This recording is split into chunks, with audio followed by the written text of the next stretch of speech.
Friends, welcome to delta news. ఈ నెల 14, 15 తేదీలు అంటే ఈరోజు రేపు మండల కేంద్రం కొల్లిపరలోని అవుతూ రామిరెడ్డి జూనియర్ కళాశాలలో శ్రీ కళా నిలయం ఆధ్వర్యంలో సంక్రాంతి సాంస్కృతిక సంబరాలు నిర్వహించనున్నట్లు శ్రీ కళా నిలయం అధ్యక్షులు జొన్నల అమ్మిరెడ్డి తెలిపారు. దీనిలో భాగంగా ఇప్పటికే ఏర్పాట్లను పూర్తి చేశారు శ్రీ కళా నిలయం కార్యవర్గ సభ్యులు. సాయంత్రం 6:30 గంటలకు కూరపాటి రవిశేఖర్ జ్యోతి ప్రజ్వలన చేసి కార్యక్రమాలు ప్రారంభించనున్నారు.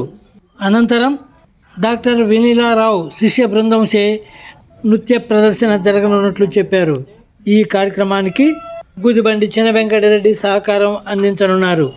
అనంతరం అమర్తలూరు ఎంపీడీఓ కార్యాలయ ఏవో భీమవరపు మధుసూదన్ రెడ్డికి చిరు సత్కారం చేయనున్నారు. రాత్రి 8 గంటలకు విద్యార్థులకు గుదిబండి కృష్ణారెడ్డి స్మారక ప్రతిభా పురస్కారాలు అందజేయనున్నారు. ఫ్రెండ్స్, ఎన్నో ఇంట్రెస్టింగ్ వీడియోలను మా ఛానల్ ద్వారా వీక్షించేందుకు ఇప్పటివరకు మీరు మా ఛానల్ను సబ్స్క్రైబ్ చేసి ఉండకపోతే వెంటనే సబ్స్క్రైబ్ చేసుకోండి. అలాగే లైక్ చేసి ఛానల్ ఫాలో